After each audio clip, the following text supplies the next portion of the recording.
Bueno, buenas tardes, ¿me escuchan bien? Buenas tardes, profesor. Sí, se escucha bien. Bueno, como suelo no ver los mensajes, para ello pido que se habiliten el audio y si tienen que hacer alguna pregunta, me la hagan, ¿sí? ¿Cuántos somos?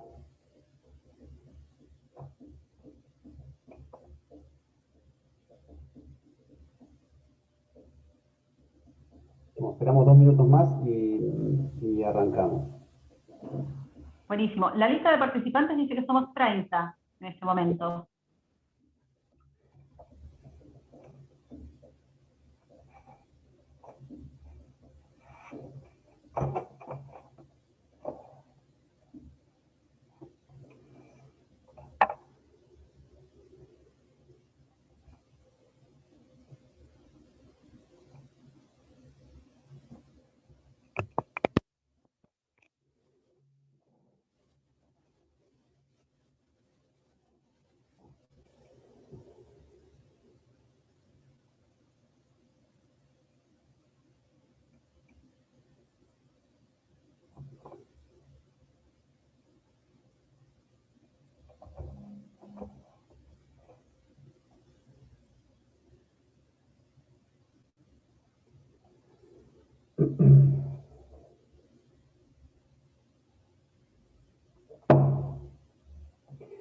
Bien, vamos a empezar. Recién, seguramente con la clase plenaria del doctor Blum, que arrancaron con pago, ¿no? Ustedes dejaron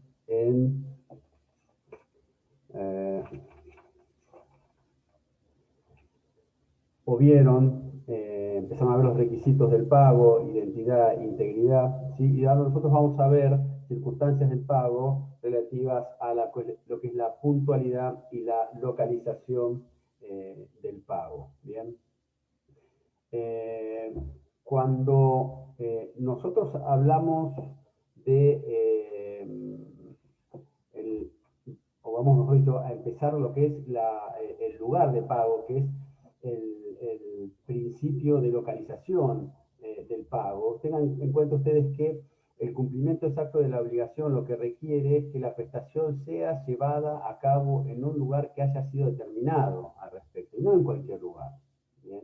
Es decir, el accipiens, el solvens no puede pretender pagarle al accipiens en cualquier lugar, en el lugar que quiera, ¿sí? En el que se cante. Si me presento en cualquier lugar e intento realizar el pago. Es decir, este principio de localización que impone que el escenario donde debe ser realizada la prestación obligacional comprometida, tiene que ser exigible también al momento de pago. Es decir, que si el pago es realizado o intenta ser realizado por el deudor en un lugar incorrecto, puede el acreedor negarse, ¿sí? Negarse a recibirlo sin incurrir en mora. ¿Bien?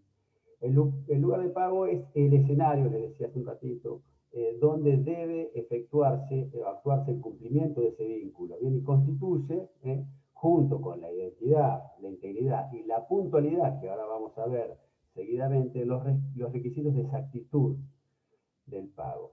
Y tiene importancia no solo en orden a verificar esta exactitud del pago, sino también porque el lugar de pago produce otros efectos, vamos a llamarlos accesorios, ¿sí? O satelitales respecto del pago. ¿Y qué es esto? Que determina la ley aplicable cuando, en materia de derecho internacional privado, cuando tenemos un contrato entre particulares, ¿sí? Con un elemento extranjero, es decir, una persona de una nacionalidad situada en un país, otro en otra, de otra nacionalidad situado en otro país, y las mercaderías que se compran están en otro país, supongamos para meter muchos elementos, el lugar de pago determina la ley aplicable, ¿sí? Salvo, obviamente, acá también rige el acuerdo de parte. Las partes se pueden poner de acuerdo para decir, tal contrato va a regirse, tal contrato que tiene un componente internacional, va a regirse por la ley panameña. Bien. Y otra incidencia que tiene, accesoria. Doctor, disculpe, Sí. pero yo le escucho muy lejos y veo que a otros compañeros también, no escucho nada. No sé si tiene algo en el audio de su computadora porque se escucha muy lejos. A ver. Lo que les puedo proponer es gritar un poco más. Disculpe, doctor, lo que se escucha es mucha fritura, como si hubiese micrófonos abiertos en otras computadoras, en otras PC. No, no tengo nada. No, usted no. Yo digo, los chicos tienen que anular los Sí, micrófonos, eso sí, sí. porque se escuchan muchos sonidos. Hagamos una cosa. Silencien todos y a ver si me escuchan un poco mejor. Ahora, Sí, ahora mejoró. ¿sí? No sé la compañera si le mejoró el audio. Bueno, vamos a tratar de hablar un poco más fuerte. Bien, entonces le decía que no solamente tiene importancia también en orden a verificar la exactitud del pago, sino también esta cuestión de determinar en aquellos contratos que tienen un punto de contacto internacional, es decir, aquellos que se rigen por el derecho internacional privado, nos va a determinar la ley aplicable. Y en el ámbito doméstico, es decir, en el ámbito local, tiene incidencia también el lugar de pago para la determinación del juez competente. Ojo, hay una cuestión acá que no deben confundirse ustedes en este último punto, cuando nos vamos a ver el lugar de pago y vamos a estudiar ahora las reglas del Código Civil y Comercial relativas al lugar de pago, no hay que confundirlas con las reglas procesales relativas a la competencia del juez que va a intervenir en algún conflicto derivado eventualmente de esa obligación. ¿Sí? Las primeras están regidas por el Código Civil y Comercial y hacen a las reglas que ahora vamos a ver qué carácter tiene y cómo se aplican en el Código Civil y Comercial relativas al lugar de pago. Y las otras son reglas procesales que asignan competencias frente a un conflicto.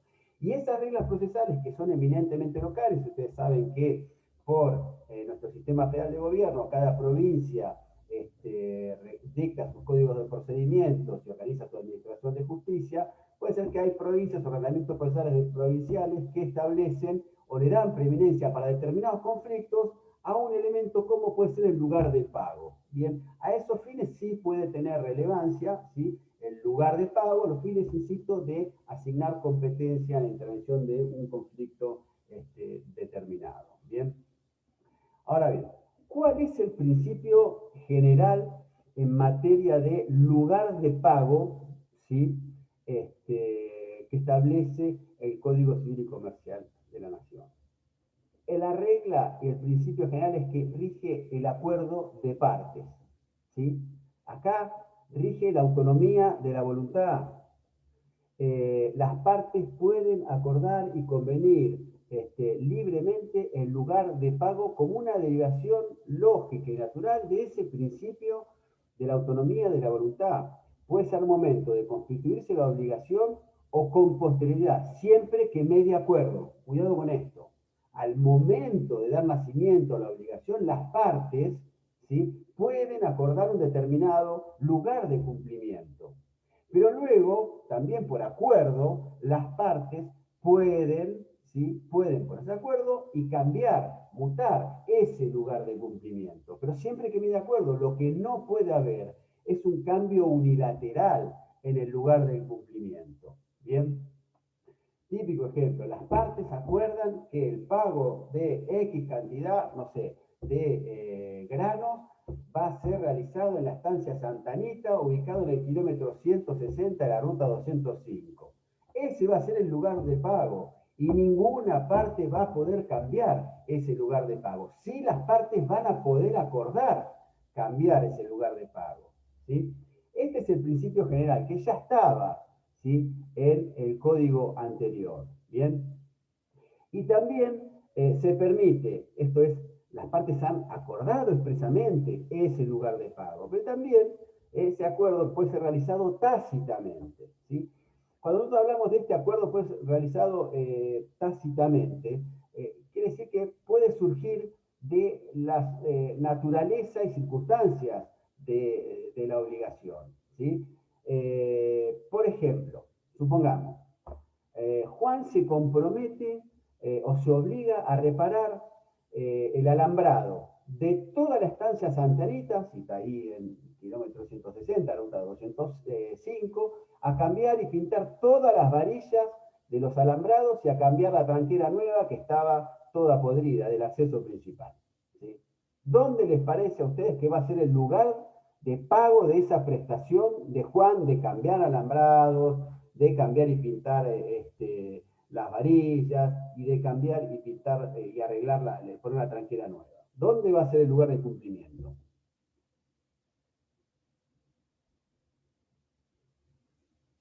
No se anima nadie. Es indudable que el lugar de cumplimiento... Ahí donde realiza el trabajo. Donde realiza el trabajo, en la estancia Santa Anita, kilómetro 160, 205, ¿sí? De la ruta 105, ¿sí?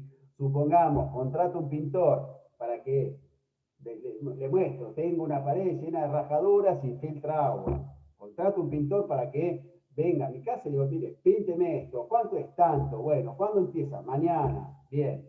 ¿Cuánto demora? Un día. ¿Qué necesita? Pintura, la compro yo, tengo la pintura, etcétera, ¿sí? Y resulta que se pone a pintar la pared del vecino. ¿Dónde era el lugar de cumplimiento de esa prestación?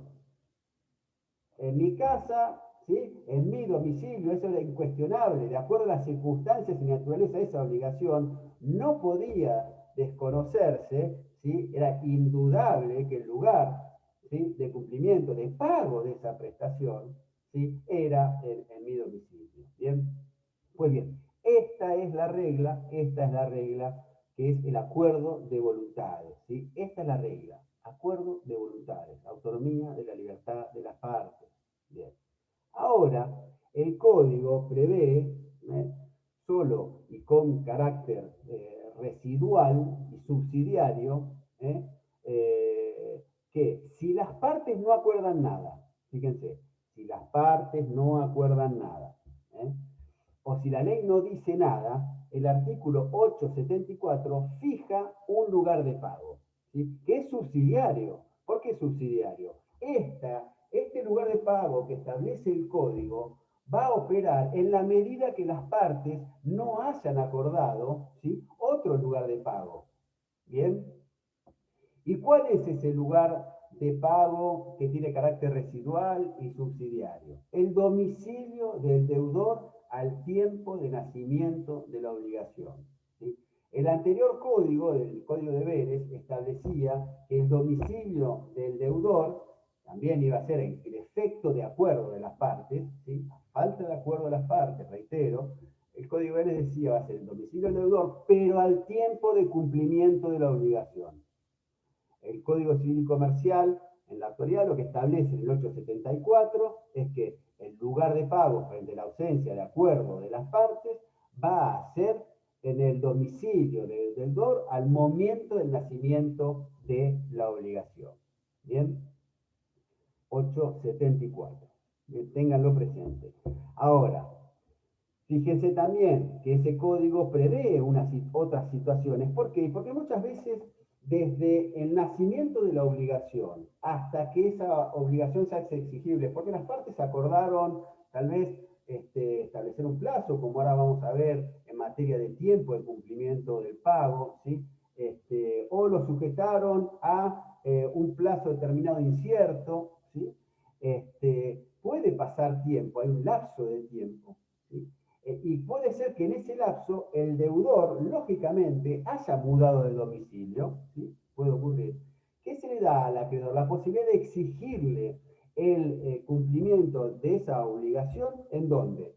Tanto en el domicilio original, al momento de celebrar, o mejor dicho, el nacimiento de la obligación, como en el domicilio actual. ¿Bien? Y a la inversa, ¿sí? A la inversa, fíjense, el artículo establece también lo mismo para el acreedor. Dice, igual opción corresponde al deudor cuando el lugar de pago sea el domicilio del acreedor. Ojo, no confundan, acá no hay que hay una regla que el domicilio de pago es en defecto de acuerdo es el domicilio del acreedor. No, no, no. El defecto de acuerdo, la regla es el domicilio del deudor al momento del nacimiento de la obligación. Lo que pasa es que si hubo un acuerdo que el domicilio de pago era el acreedor, ¿sí? Y después el acreedor cambia de domicilio, el deudor también facultativamente puede cumplir presentándose en un lugar, ¿sí? O en otro lugar. ¿Bien? En cualquiera de esos dos. ¿Bien?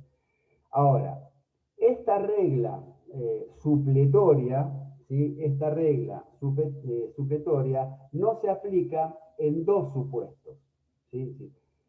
Esta regla que se aplica al domicilio, lugar de pago, domicilio del deudor al momento del nacimiento de la obligación, reconoce dos excepciones, inciso A, inciso B, del artículo 874. ¿Bien? ¿Qué dice el inciso A y el inciso B? El inciso B habla de las cosas de dar ciertas y el inciso B de las obligaciones bilaterales de cumplimiento simultáneo. ¿Bien? Las obligaciones de dar cosas ciertas, ¿qué domicilio se fija? El pago debe realizarse en el lugar donde se encuentra la cosa habitualmente. ¿Qué sería un ejemplo para que ustedes lo vean claro? ¿Sí? Por ejemplo, Martín vende a César un motor de pileta, ¿sí? Una cosa cierta, que tiene en su casa de fin de semana en la ciudad de Miramar. Pues bien, la entrega de ese motor va a ser en ese domicilio de la ciudad de Miramar. Claro, salvo que haya pactado o acordado otro lugar. ¿Sí? ¿Se entiende? ¿Está claro esto? ¿Sí? Sí.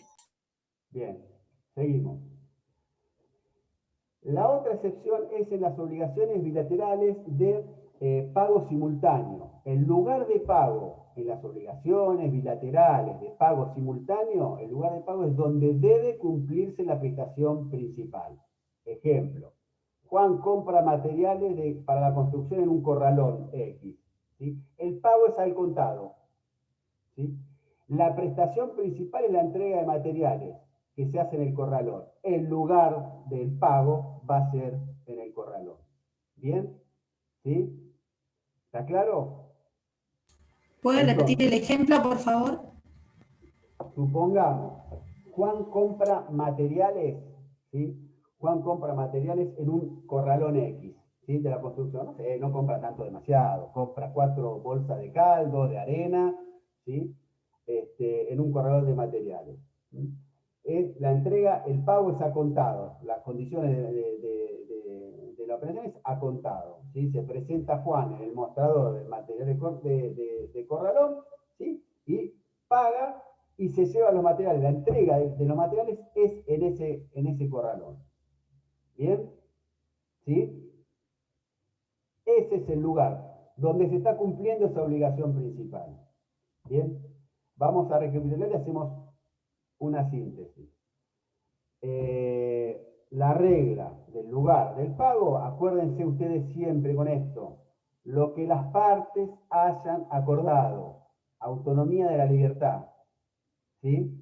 Lo que las partes hayan acordado. ¿Cuándo? Puede ser al nacimiento de la obligación, puede ser con posterioridad, siempre que medie acuerdo de partes, ¿bien?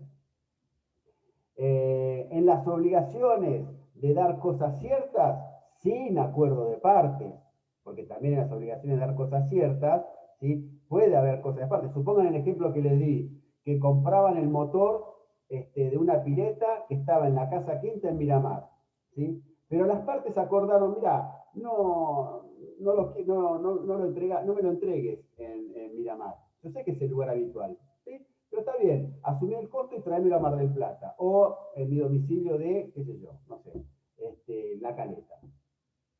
Entonces, siempre, si no media acuerdo de partes, en las obligaciones de dar cosas ciertas, sin acuerdo, el lugar donde se encuentra la cosa habitualmente. Bien. En las obligaciones bilaterales de pago simultáneo, sin acuerdo de partes, donde deba cumplirse la prestación principal. Bien. Luego, tengan en cuenta que entre el acuerdo de partes de arriba y lo que vamos a ver ahora en esta regla subsidiaria frente a falta de acuerdo, que es el domicilio del deudor al momento del nacimiento de la obligación, frente a eso que tenemos ya estos dos supuestos de excepción, ¿sí? También hay otros supuestos especiales que van a estar a lo largo del Código Civil y Comercial, particularmente en los contratos, donde se va a establecer un lugar de pago tal vez distinto, pero eso ustedes ya los van a estudiar, ¿sí? En cada una de esas figuras. Bien, vamos a pasar ahora, ¿sí?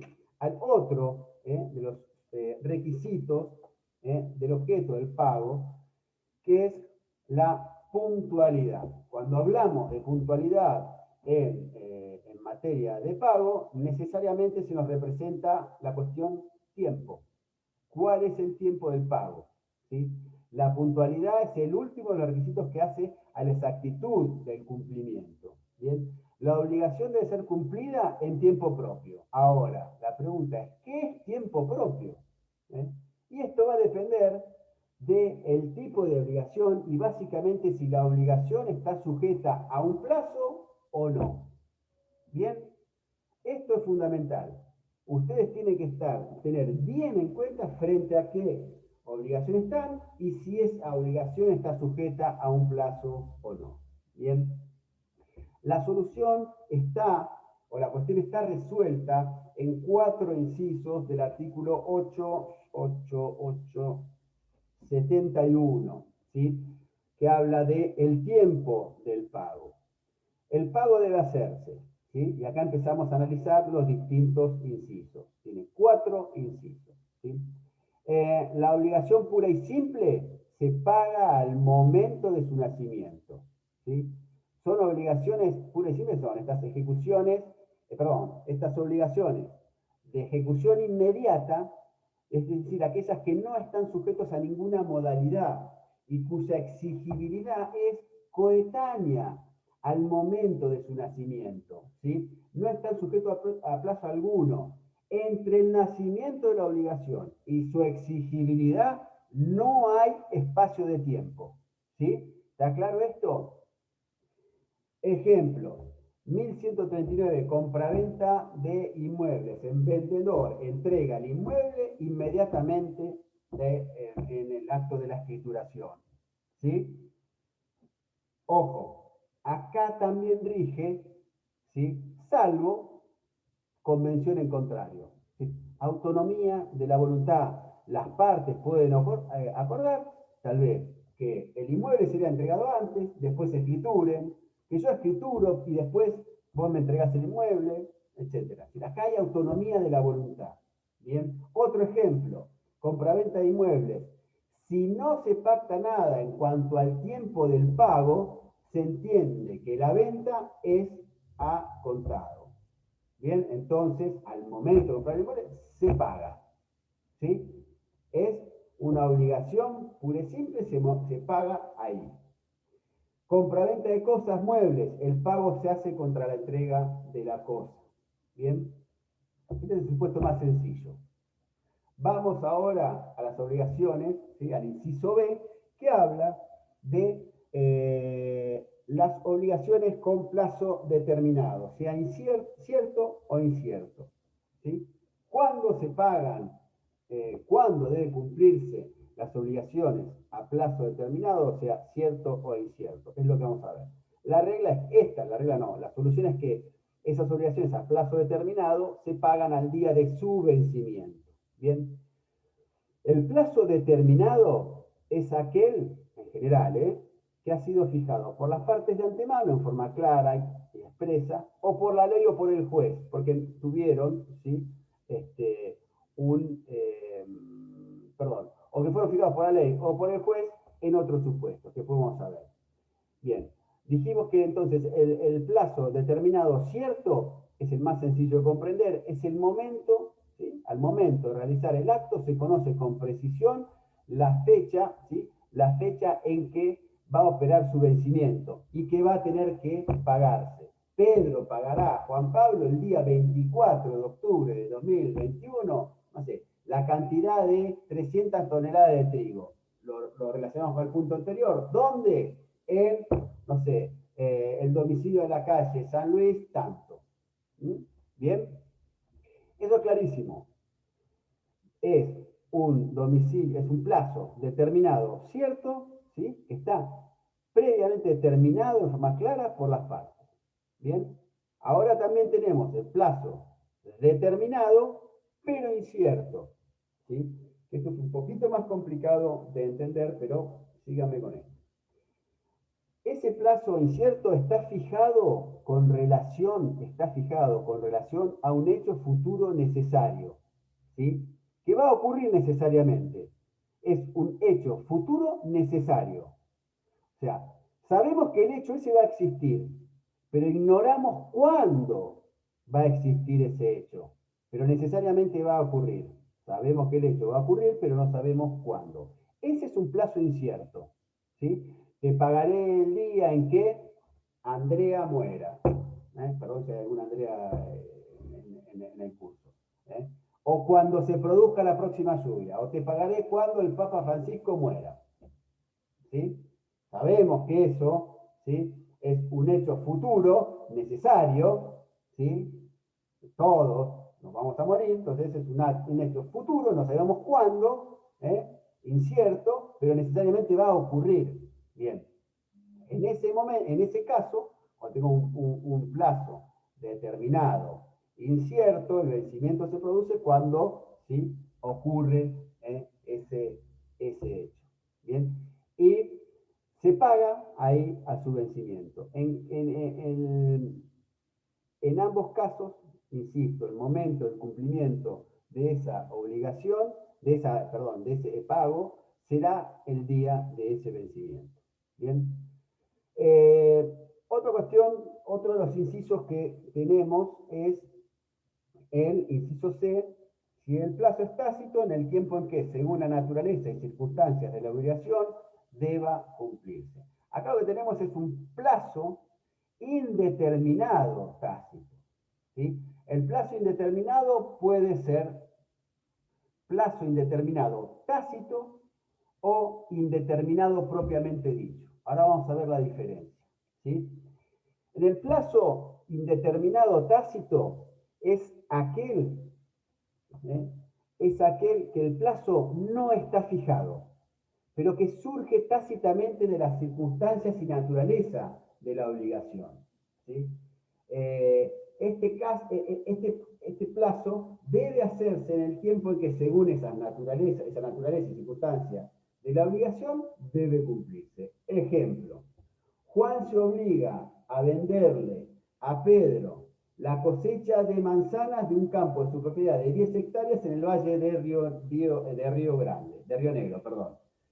Y debe entenderse, ¿sí?, que esa fruta será entregada luego de transcurrirse un plazo adecuado desde que está en condiciones de hacerse la cosecha y el necesario para hacer el tiempo necesario a su vez para hacer la cosecha y para empaquetar, ¿sí?, las manzanas, que claramente no va a ser con 10 hectáreas un día. Bien, lo mismo, la empresa X pesquera, la empresa Mar Azul Pesquera, le vende a una empresa frigorífica, ¿sí?, la producción del barco Siempre Libre, que está en el medio del mar ahora pescando calamar, le vende toda la producción que tenga en ese barco, ¿sí?, y se sobreentiende que va a ser entregado ese plazo, va a ser cuando el buque regrese del viaje y puedan hacer las descargas en la forma que hayan acordado que iba a ser entregado, es decir, empaquetado, congelado, con hielo, cortado, etc.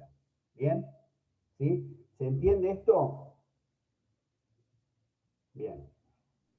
Sí, Seguimos profesor. con el otro inciso, que es el plazo indeterminado propiamente dicho. Acá no hay posibilidad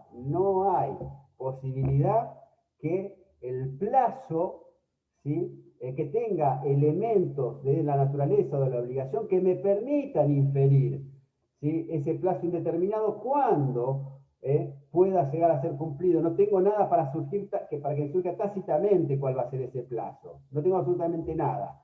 En ese caso, cuando es indeterminado propiamente dicho, ¿sí?, el acreedor debe pedir judicial, el acreedor o el solvent también, el accidente o el solvent, los dos están legitimados para preferir el plazo, porque el deudor también tiene un derecho a liberarse de esa obligación, ¿sí? Y puede recurrir al juez para que fije el plazo, lo mismo que el acreedor, ¿sí? Ese plazo no es que el juez se entera, mira, acá tengo una obligación dando vuelta en Mar del Plata de entregar pescado, qué sé yo, no, vamos, otra cuestión, que no tiene plazo. Bueno, me voy a meter, le voy a fijar plazo. No. Hay que hacer una petición concreta explicando qué tipo de obligación, por qué se considera un plazo indeterminado, ¿sí? Si no es que esto es claro, y pedirle al juez que fije el plazo. El juez lo va a hacer a través que automáticamente no. La ley establece que tiene que hacerlo a través del trámite más breve que determine la ley local, que va a ser el sumarísimo, el proceso sumarísimo. Y una vez que el juez lo fija, ahí ya vamos a tener un plazo determinado, ¿sí? Y debe cumplirse en ese plazo. ¿Bien? Profesor, una pregunta. ¿Una aseguradora de autos sería el inciso C cuando se produzca el choque? No. ¿No? No. Cuando se produce el choque, ¿sí? Cuando se produce el choque, a ver, voy a interpretar tu pregunta. ¿Vos sos Lucas? Sí. Lucas, voy a interpretar tu pregunta. Yo interpreto lo que me estás preguntando es, tengo contratado un seguro, por ejemplo, no de responsabilidad civil, hagamos destrucción total, más sencillo para no meter terceros, ¿sí? Sí. Tengo contratado respecto de un automotor, vos, Lucas, tenés contratado un seguro de destrucción total, ¿sí? No importa las condiciones que estabas manejando, tuviste un choque, tenés destrucción total, ¿sí? Sí. Ahí lo que nace, ¿sí? Ahí nace la obligación de la compañía de seguros de mantener indemne tu patrimonio, ¿sí? Y de, ¿sí? Salir a cubrir el siniestro, ¿sí? Producido el siniestro. Entonces, vos ahí comenzás a tener una serie de plazos, ¿sí? Primer plazo, producido el siniestro, vas a tener un plazo, ¿sí? Vas a tener la obligación de denunciar el siniestro, presentar los presupuestos, presentar la documentación necesaria en un plazo determinado. Una vez que vos cumplís con todo eso, la compañía de seguros va a tener otro plazo para decir si te cubre el seguro o no te cubre el seguro. Puede decir sí, es un riesgo asegurable, ¿sí? Te lo voy a cubrir. Otro va a decir, si bien es un riesgo asegurable, hay culpa grave tuya porque venías a exceso de velocidad, etc. ¿Sí? Y no te cubro. Ahora, si se cubre, a su vez surge un nuevo plazo en los términos de la póliza de seguro para cumplirte, ¿sí? Con esa indemnización. ¿Bien? Una cadena compleja de actos que todos tienen plazos y que están regulados, o mejor dicho, establecidos. Estamos hablando de un contrato con cláusulas predispuestas, cuando tenés posibilidad de negociar con la compañía de seguro. No, mirá, la denuncia de siniestro, bajámela de 3 días a 24 horas. Y el plazo para pagarme el siniestro, una vez que vos reconoces el siniestro, que sean 48 horas. No, porque es un contrato de adhesión, pero además tiene una fuerte regulación estatal, ¿sí? Entonces, ahí no es un caso de plazo indeterminado propiamente dicho, ¿sí? ¿Quedó claro, Lucas? Sí, gracias. No, de nada. Bien. Y para cerrar el tema del plazo, lo que vamos a ver ahora es esto que tienen acá en el, que siempre me lo paso por alto, el tema del pago a mejor fortuna, ¿sí? En el pago a mejor fortuna, ¿sí? Las partes acuerdan que el deudor pague cuando pueda o cuando mejore de fortuna. En este supuesto se aplican las reglas del pago o el plazo las reglas del pago a plazo determinado, ¿sí? Indeterminado propiamente dicho. El que vimos recién, que tiene que golpear la puerta al juez y pedirle que les fije el plazo. ¿Cómo funciona esto? Esta modalidad de obligación está puesta claramente en razón de la persona del deudor, ¿sí? Por lo que no se transmite, como ahora vamos a ver, a sus herederos. ¿Qué quiere decir? que el acreedor, teniendo en cuenta la calidad o la condición, por lo general, de su deudor, dice, no, esta persona siempre es una persona exitosa en los negocios, está pasando un mal momento, yo le voy a prestar plata para emprender un comercio nuevo, y como sé que va a honrar sus deudas, pues una persona para mí confiable, yo le voy a decir, pagame, pero pagame cuando puedas o cuando mejores de fortuna, ¿bien? O cuando tengas plata para hacerlo. Esas generalidades, ¿sí? O sea, fórmulas generales, perdón. Entonces, claramente esto, ¿sí?, está puesto en función de esa condición personal que tiene ese deudor, y el propio código, ¿sí?, creo que es el artículo 8, acá lo tengo, 889, pago mejor fortuna. Las partes pueden acordar que el deudor pague cuando pueda o mejore de fortuna. En este supuesto se aplican las reglas de las obligaciones a plazo indeterminado, las que vimos recién. Carga de la... Bueno, esto lo vemos después. Muerte del deudor, a esto quería llegar. Se presume que la cláusula de pago de mejor fortuna se establece en beneficio exclusivo del deudor, lo cual la deuda no se transmite a los herederos como obligación, perdón, se transmite a los herederos la deuda como obligación pura y simple, no más plazo, punto. El supuesto de pago de mejor fortuna es un supuesto de obligación a plazo, ¿bien? ¿Y qué pasa? El acreedor, ¿sí?, en un plazo determinado, ¿sí?, transcurrido un tiempo prudencial, razonable, sin que el deudor haya solventado esa deuda, puede solicitarle al juez que establezca, ¿sí?, el momento en que debe ser pagado esa obligación, un momento en el cual, a partir del cual va a ser exigible, ¿sí? El acreedor puede reclamar el cumplimiento de esa prestación y corresponderá al deudor, y esto es importante que lo tengan en cuenta, va a corresponder al deudor demostrar que su estado patrimonial le impide pagar, ¿sí? Entonces, acá hay una inversión de la carga de la prueba, es decir, no es una inversión de carga de prueba, hay una carga de prueba trasladada directamente, asignada específicamente al deudor. El acreedor lo que tiene que hacer es pedirle al juez, señor, establezcame el momento en estas condiciones en que va a pagar la deuda. Y el deudor lo que va a tener que hacer es acreditar que en este momento no puede pagar, ¿sí? En caso que el juez considere que puede pagar, puede establecer que pague todo junto en un determinado plazo, o que esa condena puede ser pagada en cuotas. ¿Bien? Una cuestión que tienen perdida ahí en el programa, que es en este punto, pago mejor fortuna, el artículo 84 del CPC, artículo 84 del Código Procesal Civil y Comercial. ¿Qué les parecería como descolgado esto? ¿Alguno de los que está viendo Derecho Procesal sabe qué es esto?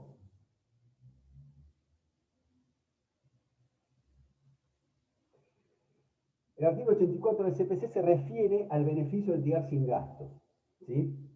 El beneficio del tirar sin gastos es una franquicia, ¿sí?, de naturaleza procesal que está prevista en el instituto en el Código Procesal, que lo que tiende es a permitir a aquellas personas que carecen de recursos para afrontar los gastos del proceso, ¿sí?, a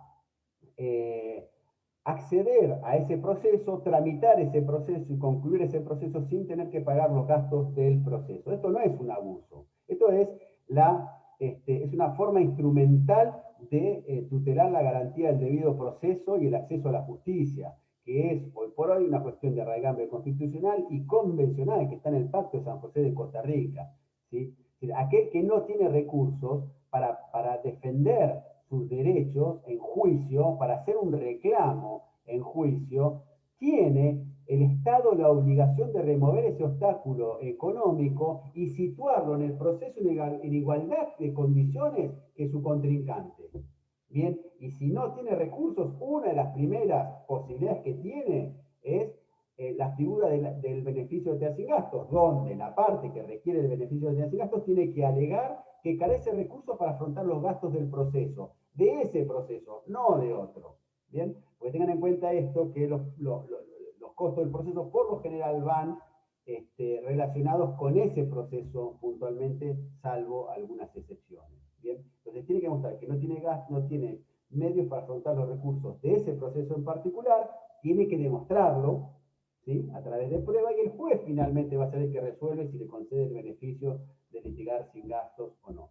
Pues bien, esas personas que obtienen ese beneficio de litigar sin gastos, esa franquicia procesal,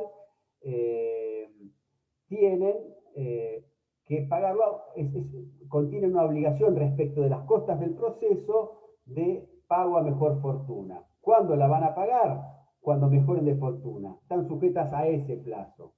Toda, en líneas generales, toda la gran mayoría de la línea procesal dice, bueno, el que tiene beneficio está sujeto a la condición de que cuando tenga medios o recursos va a tener que pagarlo. No, no es una condición, es un plazo.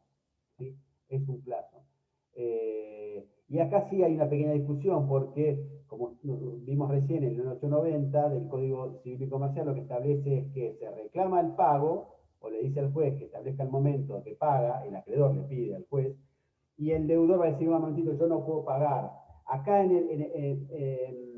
el proceso judicial, cuando alguien pide una franquicia del beneficio de sin gastos, no hubo un acuerdo de voluntades como en el plano obligacional que veníamos analizando. Es decir, la determinación de pago mejor fortuna lo hicieron las partes de común acuerdo. En el proceso judicial no hubo un acuerdo de partes para que alguien tenga el beneficio de sin gastos o litigue a mejor fortuna. No, hubo una petición concreta porque es un derecho que tiene la parte de solicitar en el recurso que tiene un fundamento constitucional, y se parte de decir no tengo recursos, no pago las costas del proceso. No, tengo que demostrar que no tengo recursos. Con lo cual, hay la discusión acá si la otra parte tiene, ¿sí?, que pedir, cuando quiere cobrar las costas del proceso y remover ese beneficio de sin gastos, decirle, señor, tiene recursos, señor juez, esta persona tiene recursos, remuévale o levante ese beneficio de sin gastos,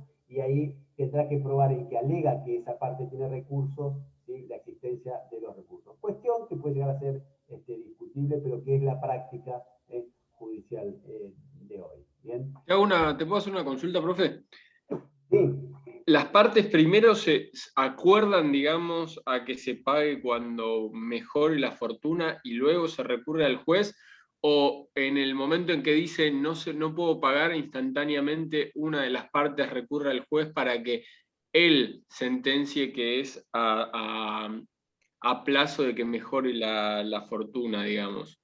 Espera. ¿Estamos en la franquicia del 84 del CPC o estamos viendo en lo que es le pago a mejor fortuna del 889? Yo me estoy referenciando en el 889. No, en el 889 las partes acordaron, ¿sí? Las partes acordaron que el deudor pague cuando pueda o cuando mejore de fortuna, ¿sí? Ojo, si vos lo que te referís es que cuando yo le pedí que me pague y no me pagó, puede ser un requerimiento extrajudicial, hasta si querés puede ser una intimación por carta de documento, etc. Lo cierto es que de momento no es exigible, ¿sí? Claro, no, pero como dice que se aplican las reglas de las obligaciones a plazo indeterminado, y en el plazo indeterminado lo dictamina el juez el tiempo. Exactamente, acá, por eso es que yo lo que te digo es esto. Lo que se aplica las reglas del plazo indeterminado, ¿sí?, es que la parte, ¿sí?, salgo procesal, vuelvo a obligaciones. La parte, el acreedor, que ve que transcurre el tiempo prudencial y que es razonable, hasta tal vez que sabe que ya mejoró de fortuna, y sin ver satisfecho su crédito, por más que le haya reclamado o no importa, ahí tiene la posibilidad de solicitarle al juez que establezca el momento en que debe cumplirse esa obligación. Ah, ¿Sí? bien, perfecto. Un mes, 2 meses, etc. Está bien. Ahí Sí. ¿Me seguiste? Sí, perfecto. ¿Sí? Bien. Permiso. ¿De qué manera se podría demostrar la falta de recursos? A ver, la falta de recursos. Acá acá lo que partimos, esta falta de recursos va tanto en el caso de el pago mejor fortuna, cuando el acreedor le pide que determine el momento y va a ser carga de ese deudor pagar, demostrar la falta de recursos. Y mirá, todo depende de las circunstancias de esa persona. Yo te doy un ejemplo. Si vos sos una persona que, no sé, te pusiste un comercio, olvidemos la pandemia, olvidemos la crisis, bueno, no de este país porque es algo endémica, y es la estructura y es las circunstancias que rodean a todo proceso judicial. Pero saquemos el tema de la pandemia. Vos pusiste un comercio, qué sé yo, no sé, lo que está de moda ahora, una cervecería. ¿Sí? ¿Y cómo puedes mostrar tu falta de recursos? Y vos, mira, yo hice una inversión de tanto. Al banco tal le pedí 100.000 pesos. A Arba, en la liquidación de los últimos 4 impuestos no los pude pagar y me metí en la moratoria del monotributo. Tengo 4 empleados y tengo 3 juicios laborales porque no les pude pagar. Y estas son mis cuentas bancarias. Ahora, sí, tengo todo este panorama. Claramente no estoy teniendo un negocio próspero, pero tengo este panorama. Pero ando en una de esas camionetas ahora que están de moda, esas gigantes. Vivo en un piso en Plaza Grande. Tengo un consumo de tarjeta de crédito que no condice con mis magros ingresos de la cervecería. Y bueno, ahí no estoy teniendo una falta de ingresos. Estoy teniendo un manejo, yo te diría, casi rayano con los fraudulentos con mi negocio. Pues hay que ver caso por caso. Bien. En líneas generales te voy a decir lo que pasa en los juzgados cuando se pide el beneficio de tierra sin gastos, que es más o menos lo mismo de acreditar la falta de recursos. Es decir, lamentablemente se pide muy livianamente el beneficio de tierra sin gastos, es decir, carezco de recursos para afrontar esto y nada más. Y después tenemos que andar adivinando si era jubilado, qué grupo familiar tenía, si cobraba alguna pensión, si tenía casa propia, no tenía casa propia, etc. No siempre hay prueba directa. ¿Sí? No siempre hay prueba directa. A veces que sí, que la prueba es muy sencilla. Un empleado, una docente, por ejemplo, que tenga que demostrar su falta de recursos, y bueno, supongamos que tiene 3 hijos, alquila un departamento, pagar gastos, etcétera, con techo, yo te diría que ya está prácticamente demostrada su falta de recursos. ¿Sí? No es difícil. Bien. Seguimos. Vamos a ver ahora ¿cómo vamos de tiempo? Bárbaro. Vamos, ¿a qué hora termina? A las 8, no, tenemos tiempo. Vamos a ver ahora los gastos, ¿sí? Del pago. Bien. Cuando nosotros hablamos de gasto de pago, a veces a los alumnos se les representa una dificultad de decir, bueno, ¿pero qué gasto puede tener un pago? Yo voy, compro un teléfono a un lugar, me lo entregan, ¿y qué gasté? O voy y compro, no sé, un buzo en un local, o voy con el auto y me llevo 4 bolsas de arena del corralón. No tiene mucho gasto, no. A ver, el abanico de posibilidades en orden de las obligaciones es inmenso. Por ejemplo, supongamos que 2 personas, no sé, Pedro le compra a Juan Pablo un caballo pura sangre, Juan Pablo vive en La Pampa y Pedro vive en Chubut, ¿sí? Entonces, ¿quién se hace cargo del traslado del caballo, ¿sí? Hasta Chubut? Ahí el que compra, ¿sí? O mejor dicho, la entrega, si es en el domicilio, supongamos que la entrega es en el domicilio de Juan Pablo allá en Chubut. Y bueno, tiene que contratar un camión que tenga un tráiler, no cualquier tráiler, tiene que llevar 2 choferes porque van a ir de largo, o lugares previstos para parar y alimentar al caballo, un veterinario que controle la salud del caballo, y ni hablar si el caballo es muy caro, van a sacar un seguro, etc. Todo eso tiene costos, ¿sí? Tiene costos. También, volviendo a la misma compraventa de este caballo, si estos Pedro y Juan Pablo son vecinos, o sea, una transferencia bancaria y te cruza el caballo y no tiene costo. O sea, hay que ver caso por caso, ¿sí? Que hay obligaciones que sí tienen costos, costos y después, que es otro tema, riesgos también, ¿sí?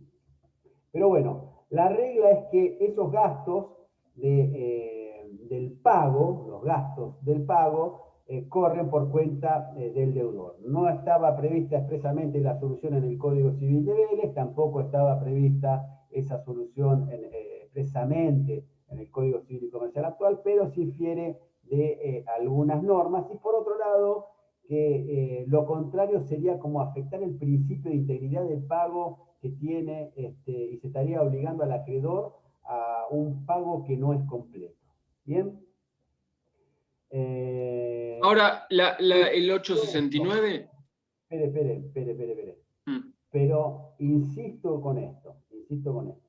Acá, y más que nunca, justamente en temas de pago de gastos de gastos del pago, rige la autonomía de la voluntad, ¿sí? Rige la autonomía de la voluntad. Las partes pueden acordar, ¿sí? Por ejemplo, que los gastos sean soportados por el acreedor, pueden acordar que tal gasto sea soportado por el acreedor y tal otro gasto sea soportado por el deudor. ¿Bien? ¿Quién me quería preguntar algo? No, que como no pude participar de la clase de esta tarde, acerca del artículo 869 que habla de la integridad, el artículo establece que el deudor puede pagar la parte líquida de la deuda, ¿no? ¿Cómo? No tiene nada que ver la parte líquida. No, eso no tiene nada que ver con la integridad, no, y con el gasto, no tiene nada que ver con el tema de gasto, no tiene nada que ver. Ok, o sea, el gasto no entraría dentro de ese concepto de ilíquido, digamos, de parte ilíquida de la obligación. Bien. Son cosas distintas. Perfecto. Lo que está diciendo es que si yo encima tengo que cubrir los gastos, ¿sí? Es probable que, digamos, en la ecuación patrimonial económica tenga un detrimento y estaría afectando la integridad del pago. ¿Sí? Ese es el razonamiento. Pero insisto acá, siempre se van a guiar, y en líneas generales, por lo general, hay un acuerdo previo de partes. Sobre todo, no olviden esto, en ese tipo de ejemplos que yo le di, que implican erogaciones importantes, ¿sí? Por lo general hay acuerdo de partes respecto de los costos del pago. ¿Bien? Vamos a ver ahora lo que es la prueba del pago. ¿Bien? Cuando nosotros hablamos de la prueba del pago, ¿sí? Tenemos en la sección 5 de prueba de pago, tenemos 6 articulitos que se refieren a la prueba del pago. ¿Bien? Vamos a ver nosotros ahora carga de la prueba y medios de prueba. ¿Bien? Tenemos que tener en cuenta que hay una cuestión. El acreedor debe probar la existencia del vínculo, ¿sí? El acreedor debe probar la existencia del vínculo obligacional y la entidad cualitativa y cuantitativa. Partiendo de esto, le incumbe al deudor, ¿sí? Probar los hechos que extinguen o impiden esa obligación. La prueba del pago corresponde al deudor que invoca haber pagado. El pago no se presume, sobre esto ahora vamos a volver, ¿sí? La prueba del pago por regla corresponde al deudor que alega haber pagado. Vamos a ver las reglas de la carga de la prueba brevemente, ¿sí? Acá hay una carga de la prueba que establece claramente el código, ¿sí? Que es esta, que la carga de la prueba, mejor dicho, del pago le incumbe al deudor que alega haber pagado. ¿En qué? En las obligaciones de dar y en las obligaciones de hacer, ¿sí? En las obligaciones de no hacer, la carga de la prueba recae ¿sobre quién? Sobre el acreedor que invoca el incumplimiento. ¿Bien? Fíjense, esto está en armonía con el 375 del Código Procesal Civil y Comercial, ¿sí? Que recomiendo su lectura 375. Carga de la prueba. En general, ¿bien? Incumbe la carga de la prueba la parte que afirma la existencia de un hecho controvertido o de un precepto jurídico que el juez no tenga el deber de conocer. Esto no tiene nada que ver. Cada una de las partes deberá probar el presupuesto de hecho de la norma o normas que invocare como fundamento de su pretensión, defensa o excepción. ¿Sí? Cada una de las partes deberá probar el presupuesto de hecho de la norma o normas que invocaren como fundamento de su pretensión, defensa o excepción. En este caso, el acreedor, si va a pedir el cumplimiento, ¿sí? El cumplimiento de una obligación que alega que está incumplida, si es una obligación de dar y una obligación de hacer, lo que va a tener que demostrar, ¿sí? El acreedor es la existencia de esa obligación, la existencia del vínculo, su entidad cualitativa y cuantitativa, qué es lo que tenía que pagarse y qué cantidad. ¿Bien? Ahora vamos a lo que nos interesa a nosotros, que es el pago, la prueba del pago. ¿Sí? La prueba del pago corresponde al deudor que alega haber pagado, ¿sí? Y el pago, insisto, no se presume. Y acá dice, quien invoca como fundamento de su pretensión, de su defensa o de su excepción. Bien, en el caso general que se alega el demandado en su defensa, no, yo no tengo que pagar nada porque yo ya pagué, él va a tener que demostrar que pagó. Bien, en las obligaciones de hacer, les dije, de no hacer, perdón, se invierte esto y la carga de la prueba recae sobre el acreedor que invoca, ¿sí? El acreedor que invoca el incumplimiento.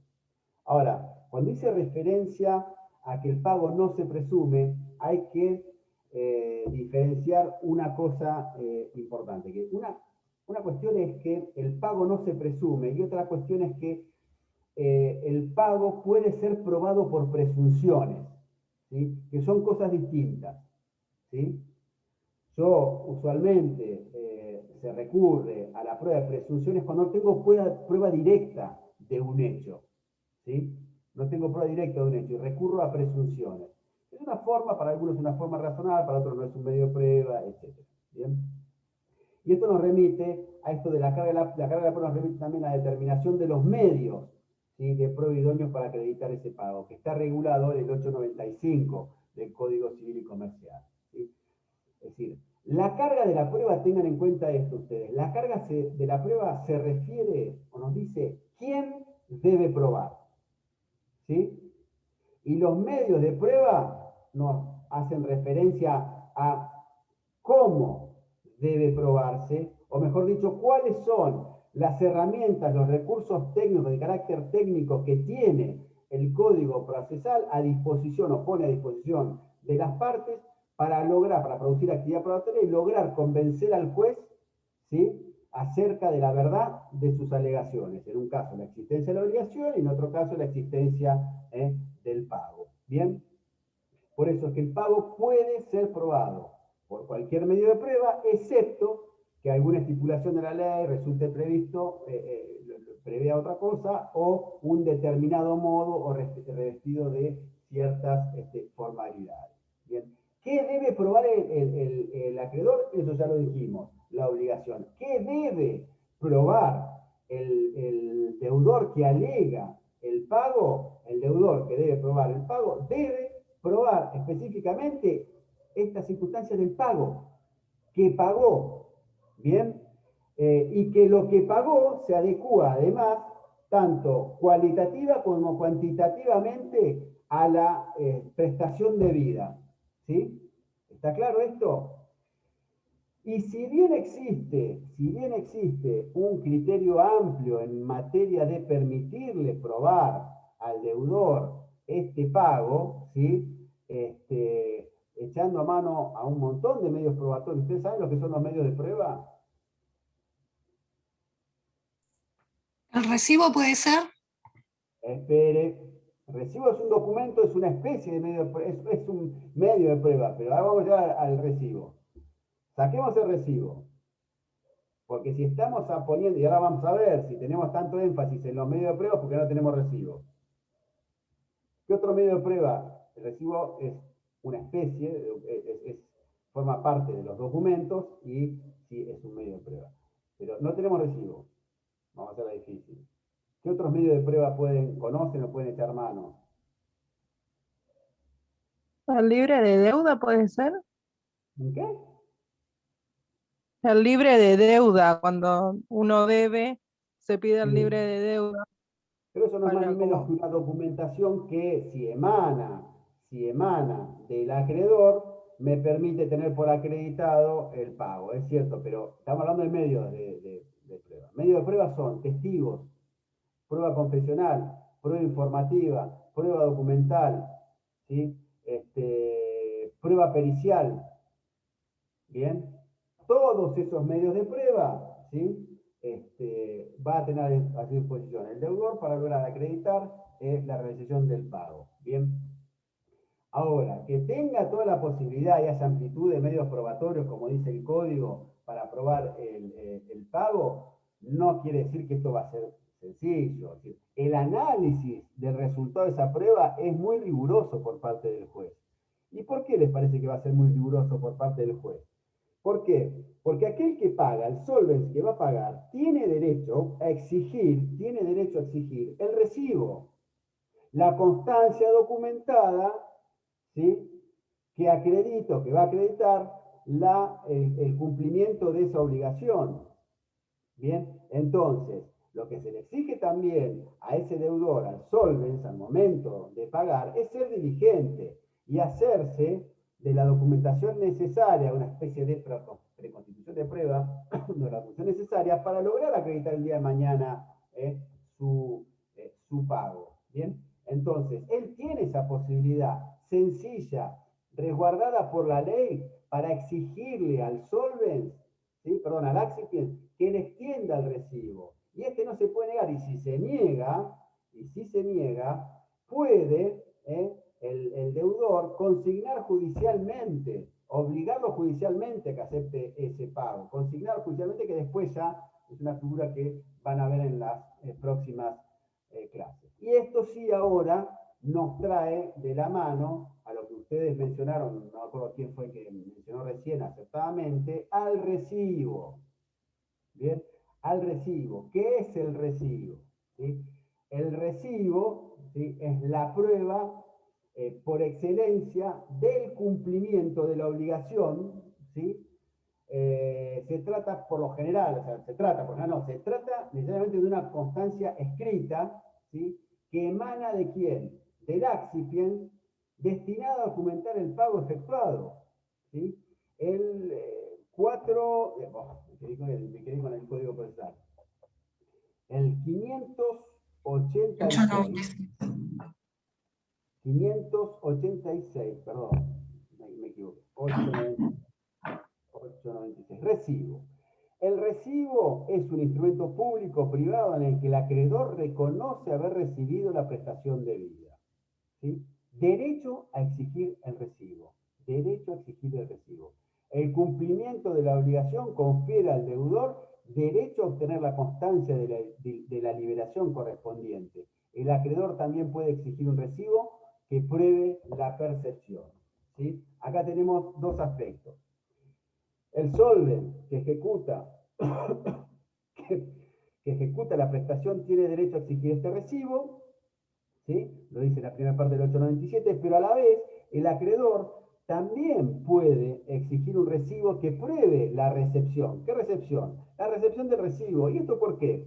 Esto último es importante para prevalerse de los efectos secundarios del pago, que después vamos a ver, como la confirmación, el reconocimiento de la obligación, el principio de ejecución y la interpretación contractual, ¿sí? En algunos supuestos se exige el requisito de doble ejemplar del recibo, ¿sí? Tiene que existir un doble ejemplar del recibo, uno que se lo queda, en materia, mejor dicho, en materia laboral, de recibos de sueldo. ¿Por qué? Porque la ley tutela de sobremanera al trabajador. Entonces tiene que haber un recibo que se tiene que guardar el trabajador y otro el empleador. ¿Hay alguna forma sacramental de recibo? No, mientras que sea escrita, ¿sí? Lo que sí tiene que tener es lugar, fecha, la firma del accipient, que tiene que ser capaz, que contenga los elementos indispensables para individualizar cuál es la obligación que se ha cumplido, cuál es la obligación que se ha cumplido, ¿sí? En ese acto de cumplimiento. ¿Bien? Y como les dije recién, no está impuesta o no está sujeta a formalidades impuestas. Tiene que tener, sí, la firma de la persona, del árbitro. Ahora, una cuestión importante acá, que hay una asimetría entre lo que puede hacer el acreedor y lo que puede hacer el deudor, en orden a insertar manifestaciones, ¿sí?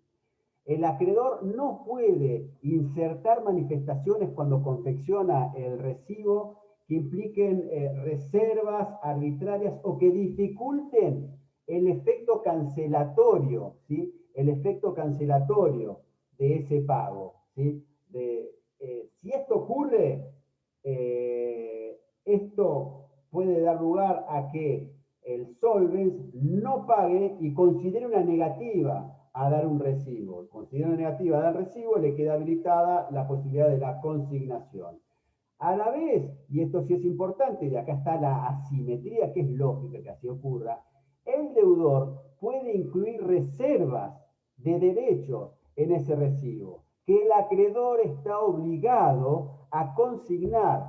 Y hay una cuestión, la inclusión de esas reservas, esas manifestaciones, no perjudican los derechos del acreedor, ¿sí? Pero sí dejan la posibilidad de enervar ciertos efectos del pago, como ahora vamos a ver. Por ejemplo, el deudor puede solicitar que se consigne que paga bajo protesto o paga con protesto. ¿Qué quiere decir esto? Que paga, ¿sí? Y estaría faltando algo que no vimos al principio de la clase, porque si no nos íbamos a quedar sin tiempo, que es relativo a dejar constancia que paga y va a discutir esa obligación. O sea, no hay un ánimo solvendi de, claro, se paga materialmente, pero en disconformidad. Queda abierta la posibilidad de discutir posteriormente la validez o restricción de esa obligación que está pagando. Lo paga ahora tal vez apremiado por las circunstancias, tal vez para evitar un mal mayor. ¿Bien? Entonces, en ciertas circunstancias, ese animus domini, animus solvendi el deudor queda como desfigurado, sufre modificaciones de manera de enervar algún efecto del pago. ¿Bien? Hay ciertas presunciones, que esto sí es importante que ustedes tengan en cuenta cuando se confecciona un recibo, ¿sí? Esas presunciones están en el artículo 899, ¿sí? Y son las presunciones relativas al pago. Se presume, excepto prueba en contrario, que, fíjense, si se otorga un recibo por saldo, quedan canceladas todas las deudas correspondientes a la obligación por la cual fue otorgado, ¿sí? Quedan canceladas todas las deudas correspondientes. Si yo yo firmo por un saldo, ¿sí? Respecto de esa relación, ¿sí? Respecto de esa obligación por el cual fue otorgado, ¿sí? Si quedaban obligaciones pendientes, se presume, ¿sí? Que quedan canceladas. Por eso es importante ustedes el día de mañana, cuando sean abogados, cómo confeccionan ese recibo, ¿sí?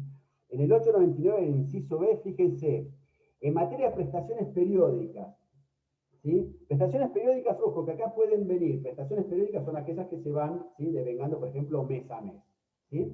Que pueden ser, en este caso, prevé el 899 inciso B, puede ser que esas prestaciones periódicas provengan de una única obligación. Por ejemplo, Pedro le prestó a Juan 100.000 pesos y se lo va a pagar en 100 cuotas de 1.000 pesos mensuales. Bien, eso es una única obligación, lo que se fracciona es su cumplimiento. Bien, o puede ser que se trate de prestaciones sucesivas, ¿sí? Que van naciendo sucesivamente. Por ejemplo, el devengamiento de alquileres, ¿sí? No estamos hablando de una única obligación, sino que cada obligación nace, ¿sí? Se devenga con el transcurso del tiempo para pagar ese alquiler. Bueno, en estos casos, si se recibe el pago correspondiente a uno de los periodos, se presume que los restantes periodos están cancelados, ¿sí? Sea que esto derive de una prestación única o sea que derive de una prestación sucesiva. ¿Bien? ¿Está claro esto? Salvo que uno deje una reserva. ¿Sí? Después, el recibo de pago por la prestación principal, si yo tengo una prestación principal y a su vez debo intereses o algún accesorio, si yo extiendo un recibo de pago por una prestación principal, el recibo de pago de esa prestación principal sin reserva, perdón, hace presumir la extinción de los accesorios. Bien, y lo mismo con el daño monatorio que está en el inciso D. Si se debe daño monatorio, al recibir el pago, el acreedor no hace reserva a su respecto, la deuda por ese daño está extinguida. Bien, así que ustedes el día de mañana, en su vida personal, y ni hablar en su vida profesional, cuando extiendan un recibo, tienen que prestar atención cómo confeccionan ese recibo, sobre todo, si tienen pendientes relativos a la misma obligación, ¿sí? Cuotas atrasadas o cuotas pendientes. ¿Bien? ¿Está claro esto? Vamos Profesor, a ver una ahora, pregunta. no nos quedamos con... Sí. Sí, si yo tengo, por ejemplo, tengo alquileres por pagar y pagué, debía octubre y noviembre y Sí. pagué diciembre, octubre y noviembre y me dan el recibo por diciembre. Octubre y noviembre, ¿yo tengo que pagarlo o se da como cancelado también? No, espere. Estamos hablando acá de dar cancelado, no estamos de dar cancelado. Se presume que se pagó. Fíjese el título del código. Son presunciones que admiten prueba en contrario. ¿Sí? Se presume excepto prueba en contrario. Se presume excepto prueba en contrario. A ver, usted la deuda tiene, la tiene que pagar. ¿Sí? El problema es que se le va a dificultar después en un proceso judicial si su acreedor le dice, bueno, pues usted me pagó tal y tal. Usted exhibe el recibo bien. Sí, usted va a partir de que tiene una presunción a su favor, pero la otra parte puede desvirtuar esa presunción por prueba en contrario, como dice acá el código, ¿sí? En la primera parte. ¿Se entendió? Ok, sí. ¿Sí?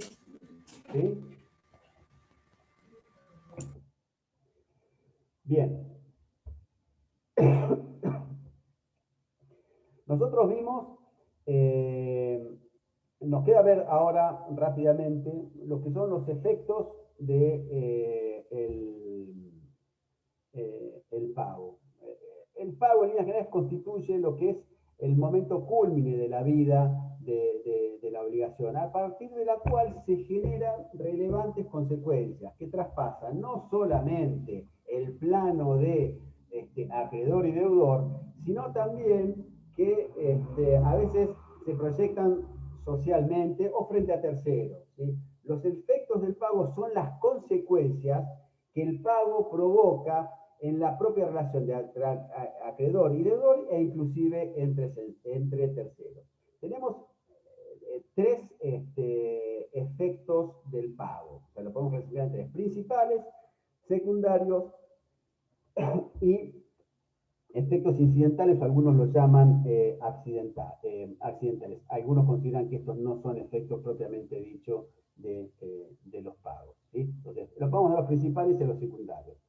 El efecto principal del pago, y fíjense el 880, lean el 880, o sea, acostúmbrense ustedes a venir a la clase con el Código Civil y Comercial y lean el 880. Bien, fíjense, el 880 dice: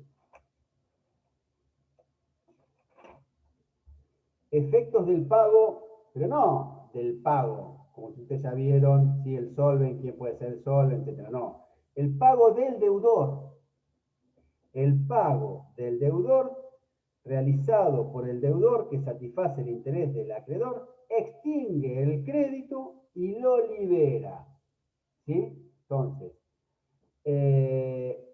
efectos del pago, ¿sí? Efectos principales del pago, ¿qué es? Extinción de la obligación, satisfacción del interés del acreedor y la liberación, ¿sí?, del deudor. ¿Bien? Pero ojo, fíjense, y en esto puse énfasis en el artículo 880, pago por el deudor. Ustedes lo vieron hace poquito con el doctor Brum, que el pago puede ser ejecutado por un tercero. Bien, lo que ocurre que cuando la ejecución prestacional es realizada por un tercero, se satisface el interés del acreedor, es cierto, pero no se extingue la obligación. El deudor continúa obligado. ¿Ahora con quién? Al tercero. Al tercero. El crédito no se extingue. ¿Sí? Bien. Esto en cuanto a los efectos, el efecto principal.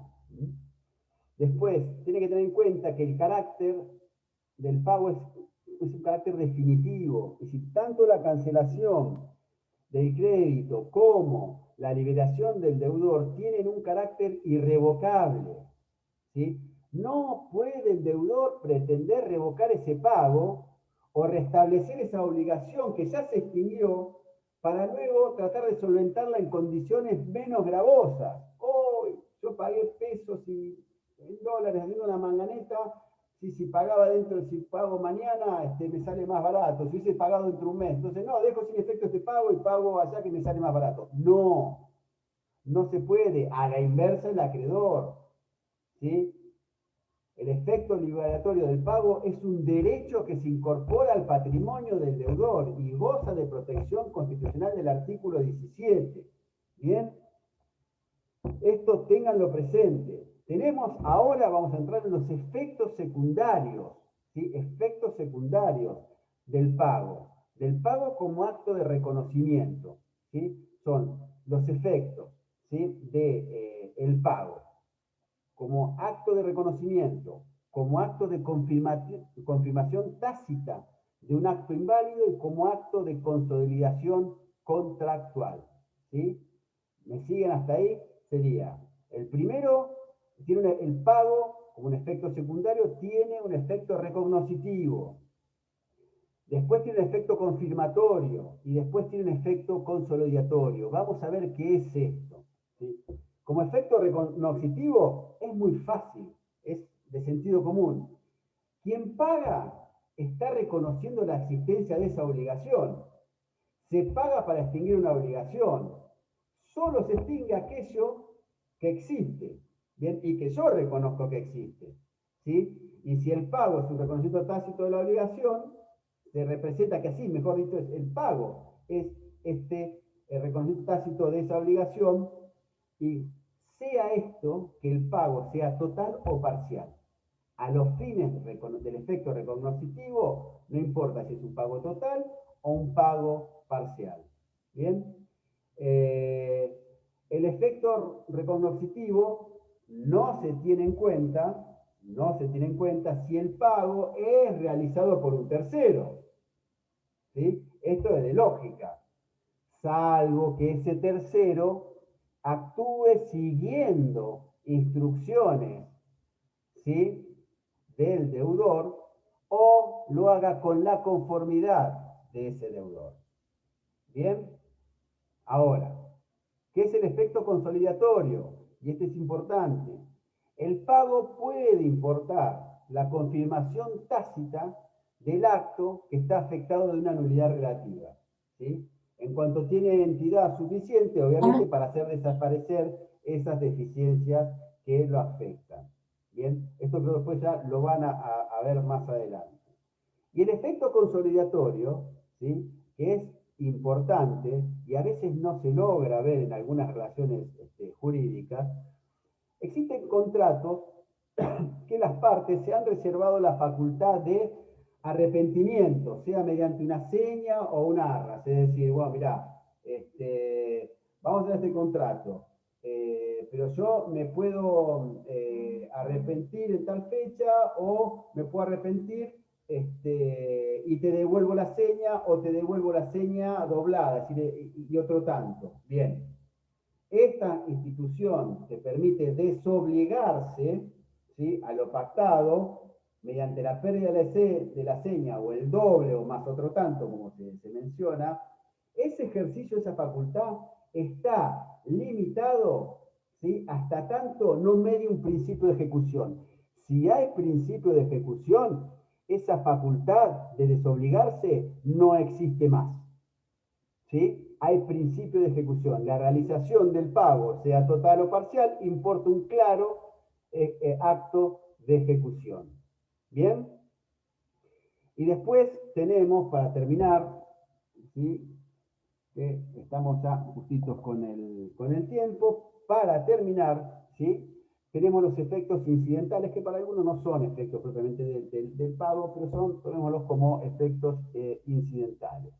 Son efectos incidentales aquellos que se producen, ¿sí?, que se producen con posterioridad al pago, y en cuanto este se origina, a su vez, una nueva relación jurídica. Es el caso del pago. En realidad, la ejecución de la prestación es efectuada por un tercero, ¿sí?, lo que constituye a su vez el presupuesto de una pretensión de reembolso de ese tercero contra el deudor. ¿Sí? Esto es como un efecto incidental de ese pago. ¿Bien? A su vez, otro ejemplo, cuando el solvens, por error, creyéndose deudor sin serlo, ¿sí?, paga, eso da lugar a la repetición de lo pagado indebidamente, cuestión que van a ver específicamente en una bolilla, en el punto E de la unidad 18, ¿sí? Por eso es que hoy no vimos en el principio lo que es causa de pago, ¿sí?, y falta de causa de pago, porque van a ver, sobre todo la falta de causa de pago, lo van a ver con más detenimiento como fuente de las obligaciones, otra fuente de las obligaciones. ¿Bien? Y en determinados supuestos, el pago es inoponible a ciertos acreedores cuando, por ejemplo, se paga sin respetar un embargo, quienes pueden exigir, esos acreedores que embargaron, ¿sí?, un crédito, ese crédito fue pagado mal, el que paga mal paga dos veces, ¿sí?, y pueden exigirle que les pague de nuevo. ¿Bien? Profe, ¿le Con puedo esto, hacer una pregunta de esto que lo leí y no me quedó muy claro del pago de lo indebido?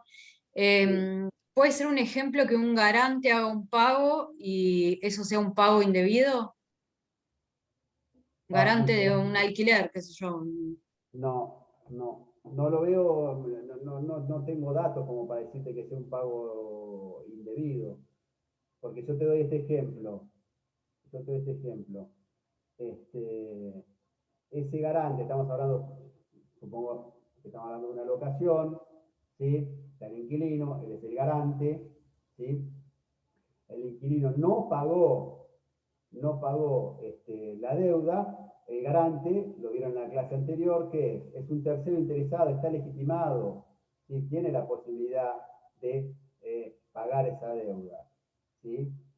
Pues ahí no sería un pago indebido. Por ejemplo, un caso de repetición por pago indebido sería que por error yo pago a alguien que considero que es acreedor y no es acreedor, ¿sí? Es un pago sin causa, y eso es objeto de repetición, ¿sí? Y eso lo van a estudiar bien, quédense tranquilos con este punto, eso lo van a estudiar bien en el punto E, unidad 18. Bien, les agradezco su paciencia, su tiempo. Sé que ha sido una maratón para ustedes, para mí también, porque di clase recién en la comisión del plano 88. Cualquier duda o consulta que tengan, creo que con esta comisión estamos en el chat. Si me dan un rato para descansar, después se las contesto, tal vez mañana. ¿Bien? Gracias por su tiempo, y bueno, nos veremos en la próxima clase, que no recuerdo cuál será. Buen fin de semana a todos. Buen fin de semana. Gracias, profe. Gracias, buen fin de. Hasta luego.